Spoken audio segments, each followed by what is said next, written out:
Assalamualaikum warahmatullahi wabarakatuh. Kenalkan, nama saya Dwi Febrianti, NIM 21032110013. Pada kali ini saya akan menjelaskan mengenai komoditas unggulan yang ada di Kabupaten Sidoarjo. Nah, pembahasan yang pertama yaitu mengenai gambaran umum. Kabupaten Sidoarjo merupakan salah satu kabupaten yang ada di Provinsi Jawa Timur yang sering dikenal dengan sebutan Kota Delta. Kabupaten Sidoarjo ini memiliki luas wilayah secara keseluruhan seluas 71.424,25 hektar dan dihimpit oleh dua sungai, yaitu Sungai Porong dan Sungai Surabaya. Kabupaten Sidoarjo adalah salah satu kabupaten pendukung utama Kota Surabaya dan termasuk dalam kawasan Gerbang Kertosusila atau wilayah metropolitan terbesar kedua di Indonesia yang berpusat di Surabaya. Kabupaten Sidoarjo ini dikenal juga sebagai Kota Udang, karena Sidoarjo terkenal dengan hasil tambaknya seperti udang dan ikan bandeng. Bahkan, ikan bandeng dan udang dijadikan sebagai lambang dari Kabupaten Sidoarjo sendiri. Nah, Kabupaten Sidoarjo juga memiliki sektor yang cukup dominan dalam mendukung PDRB, yaitu seperti sektor industri rumah tangga, industri besar, dan industri kecil. Selain sektor industri, sektor pertanian juga memiliki peran penting dalam perekonomian di Kabupaten Sidoarjo. Luas area pertanian di Kabupaten Sidoarjo sendiri mencapai sebesar 17.205 hektar. Nah, Sidoarjo juga memiliki komoditas unggulan lainnya seperti tanaman hortikultura, yaitu semangka, melon, tebu, timun, dan lainnya. Pembahasan selanjutnya yaitu mengenai komoditas unggulan di Sidoarjo. Kabupaten Sidoarjo merupakan kabupaten yang memiliki berbagai jenis komoditas pertanian. Nah, salah satunya yaitu usaha tani padi. Padi ini merupakan komoditas tanaman pangan yang sangat penting di Indonesia.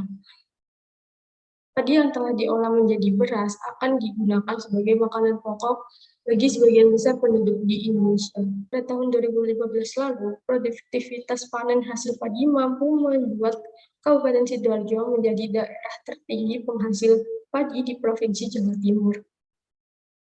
Pembangunan sektor pertanian ini memiliki keterkaitan dengan ketersediaan pangan untuk mewujudkan ketahanan pangan nasional. Ketersediaan lahan yang cukup menjadi faktor utama pembangunan pertanian. Bersendiri juga memiliki nilai strategis dan sensitivitas tinggi dari aspek ekonomi, sosial, maupun politik dalam upaya mewujudkan ketahanan pangan. Berdasarkan Badan Pusat Statistik BPS Jawa Timur, hasil produksi padi di Kabupaten Sidoarjo masih potensial. Pada tahun 2021 kemarin, tercatat bahwa hasil produksi padi mencapai 197.743,42 ton dan menempatkan Kabupaten Sidoarjo pada urutan ke-21 dibandingkan kota dan kabupaten lainnya di Jawa Timur.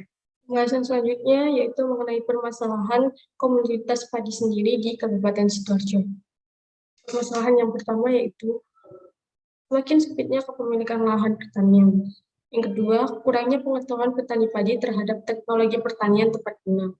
Yang ketiga, luas panen padi mengalami penurunan disebabkan adanya serangan UPT. Yang terakhir, yaitu pengendalian hama dan penyakit yang masih kurang efektif dan efisien. Pembahasan selanjutnya yaitu mengenai strategi peningkatan produktivitas.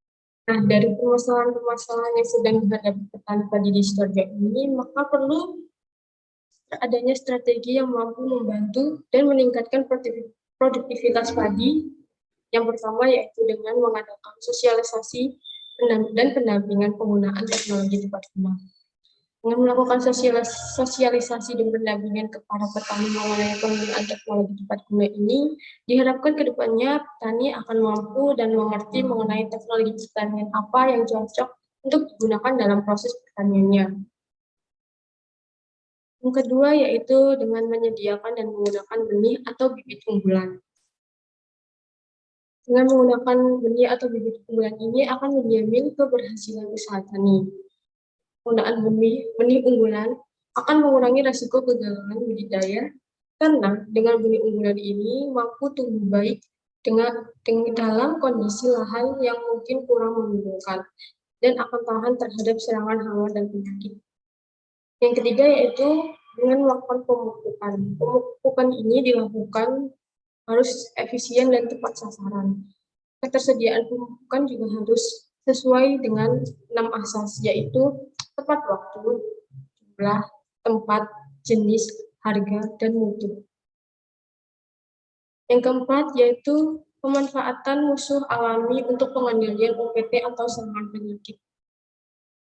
Nah, musuh alami ini merupakan organisme yang dapat melemahkan hingga membunuh serangga. Musuh alami ini akan berperan dalam menurunkan populasi hama sampai pada tingkat populasi yang akan tidak memegang komoditas padi ini. Yang kelima yaitu penambahan persediaan pestisida untuk penanganan atau pengendalian hama. Penambahan pestisida ini akan membantu saat ada hama yang sedang menyerang secara tiba-tiba, sehingga akan membantu petani untuk memberantas hama yang sedang menyerang. Dan yang terakhir yaitu dengan menggunakan sarana dan prasarana mekanisme pertanian. Dengan menggunakan sarana dan prasarana mekanisme pertanian ini akan meningkatkan produktivitas pertanian, meningkatkan pendapatan petani, meningkatkan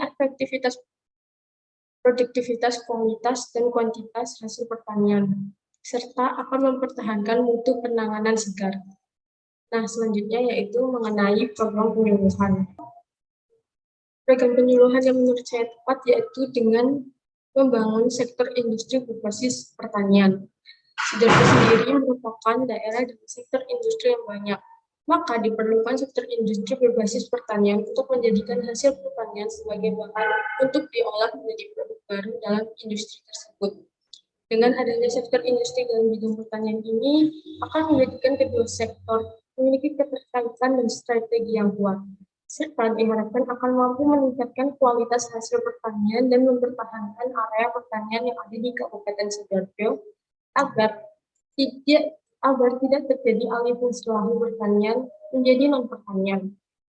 Nah, salah satu contoh dari produk hasil pertanian tadi ini dapat berupa olahan beras, tepung beras, atau dapat dijadikan sebagai produk makanan dan minuman yang akan dijual di pasaran atau supermarket terdekat.